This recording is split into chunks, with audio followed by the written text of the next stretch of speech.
La siguiente comunicación es High Resolution Profiling of HIV Reservoir and Immune Response in Persistent Elite Controllers, Insights into HIV Cure After 30 Years of Spontaneous Control.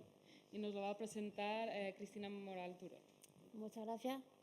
Buenas tardes. Bueno, en primer lugar, dar las gracias al Comité Científico de GESIDA por seleccionar esta comunicación para ser presentada hoy. Y bueno, en primer lugar, como ha comentado anteriormente mi compañera Carmen Gasca en la sesión anterior, estudios previos realizados en nuestro grupo, en los que se analizaron reservorios de controladores de élite, revelaron la ausencia de provirus intactos en la mayoría de los pacientes controladores persistentes. Concretamente, aquí, como podemos observar en esta gráfica, el 70% no presentaban provirus intactos. En estos pacientes nos hemos centrado más en profundidad y estamos analizando el reservorio de todos ellos, y en este caso vamos a presentar dos de los casos más excepcionales que hemos encontrado hasta el momento. El primer caso se trata de una mujer que lleva manteniendo el control durante 30 años y que presentamos como un posible caso de cura funcional. Hemos analizado el reservorio en dos puntos diferentes. Concretamente, en 2018 analizamos un total de unas 15 millones mediante FLIPSIC y no encontramos ningún provirus intacto, tan solo encontramos provirus defectivos. Además, tampoco encontramos provirus intacto mediante IPDA y no encontramos ARN asociado a células. Posteriormente, hemos analizado el reservorio en 2024 y analizando una gran cantidad de células, concretamente 80 millones de células, tan solo encontramos un provirus intacto y dos provirus defectivos. Además, no se encontraron provirus intactos mediante IPDA y el ARN no se ha determinado aún. Por tanto, podemos concluir que el reservorio es bastante bajo, de hecho ha disminuido con respecto al punto analizado en 2018. Y en esta gráfica podemos ver un poco la comparación de este reservorio tan bajo en comparación al paciente Berlín, representado en esta gráfica en relación a la cohorte Boston. Vemos que son valores de reservorio bastante similares. Posteriormente voy a mostrar otro caso, también se trata de una mujer y se presenta como el caso de mayor pérdida de control documentado hasta el momento. Y bueno, esta paciente ha mantenido control durante 38 años y lo ha perdido en 2024. Hemos analizado el reservorio en dos puntos, concretamente 2018, 6 años antes de la pérdida de control, y no se encontraron mediante FLIPSIC ningún provirus intacto. Tan solo encontramos defectivos, tampoco encontramos provirus intacto mediante IPDA. Posteriormente hemos analizado el reservorio 5 meses antes de la pérdida de control y en este punto, analizando un número similar de células, concretamente 17 millones de células, sí que encontramos 7 provirus intactos. Tampoco encontramos provirus intactos mediante IPDA. Por tanto, podemos observar que hay una gran diferencia de reservorio 6 años antes y 5 meses antes de perder el control. Para descartar una posible reinfección, en este caso, lo que hemos hecho es datar los provirus intactos obtenidos en esta paciente. Y como podemos observar, la fecha de datación se encuentra bastante próxima a la fecha de diagnóstico de la paciente y, por tanto, podemos descartar esta posible reinfección. Además, hemos estudiado un poquito más en profundidad estos dos casos y hemos hecho, en primer lugar, un análisis in silico de la proteína NEF. En el caso del controlador que mantiene el control durante 30 años, hemos encontrado una mutación que resulta clave en la funcionalidad de esta proteína NEF, mientras que en el PC2, que pierde el control, no hemos encontrado mutaciones que parezcan afectar a la funcionalidad de esta proteína. También hemos hecho análisis de neutralización de la envuelta para ambos casos y en los diferentes puntos analizados nos han encontrado títulos de neutralización para todas las variantes de la envuelta que hemos analizado.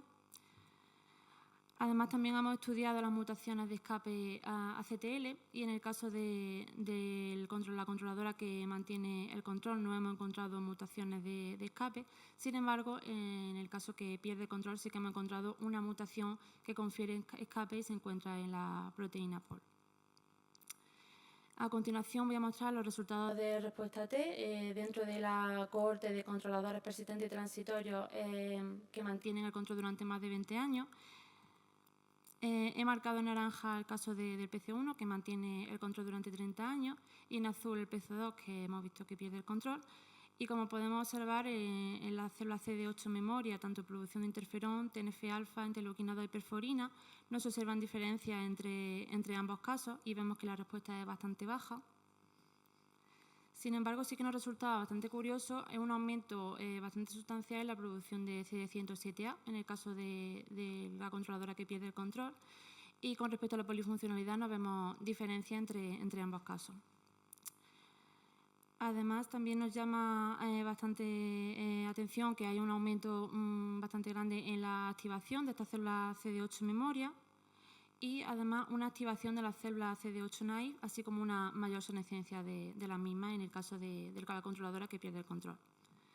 Por tanto, con todo esto podemos concluir que estos dos casos muestran una gran heterogeneidad dentro del grupo de controladores persistentes, sugiriendo que este proceso de control virológico es un proceso bastante dinámico y además el estudio de estos casos tan divergentes y diferentes dentro de este grupo pues nos permiten estudiar posibles factores virológicos o inmunológicos que puedan explicar una remisión permanente del VIH.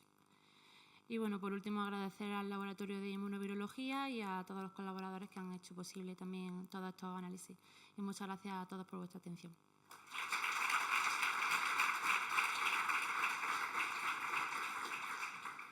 ¿Hay alguna pregunta? Sí. Hola, muy felicidades por la presentación. Es Mari Carmen Puertas, de IRSI Caixa. No sé si lo he entendido bien, pero habéis identificado una mutación de escape. Sí. En la segunda paciente, sí. Pero habéis comentado que la secuencia, cuando la habéis datado, era como secuencia ancestral, no hay una evolución. Entonces, ¿cómo puede ser que no haya rebotado antes? Sí, concretamente hemos estudiado un poquito más, estamos en proceso, pero hemos estudiado un poquito más esta mutación y hemos visto que es una mutación que se encuentra en el consenso y es una mutación preadaptada que está asociada al HLA B51.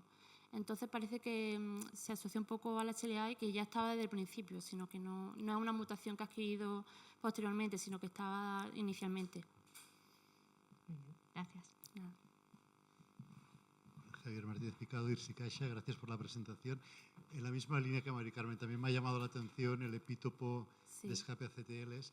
Para complementar la pregunta de Mari Carmen, entiendo que lo que habéis detectado es una secuencia, pero no tenéis pruebas funcionales de que sea una mutación. No hemos hecho pruebas funcionales y estamos también en proceso. Queremos complementarlo con pruebas funcionales, tanto de todo lo que he mostrado, de fosogenicidad, de estudio del NEF, de todo. Queremos hacer más pruebas. Gracias, que me quedaba la duda. Estupendo. Y nada, una última pregunta. Sí. Desde la paciente que pierde el control es mujer, ¿no? Sí, es una mujer. ¿Ha tenido cambios hormonales en ese momento, en el periodo en que perdió el control? Más o menos tendrá unos 60 años más o menos cuando ha perdido el control. No hemos documentado ningún cambio clínico, ningún cambio hormonal ni nada. De hecho, a nivel clínico no veíamos ningún efecto ni carga viral detectable ni nada, sino que a nivel ya estudiando un poquito más en profundidad sí que veíamos estos provirus intactos y nos hacía un poco ver que probablemente iba a perder el control, pero no se ha visto ningún cambio clínico. Vale, gracias. Nada. Muy bien, muchas gracias. Vamos a pasar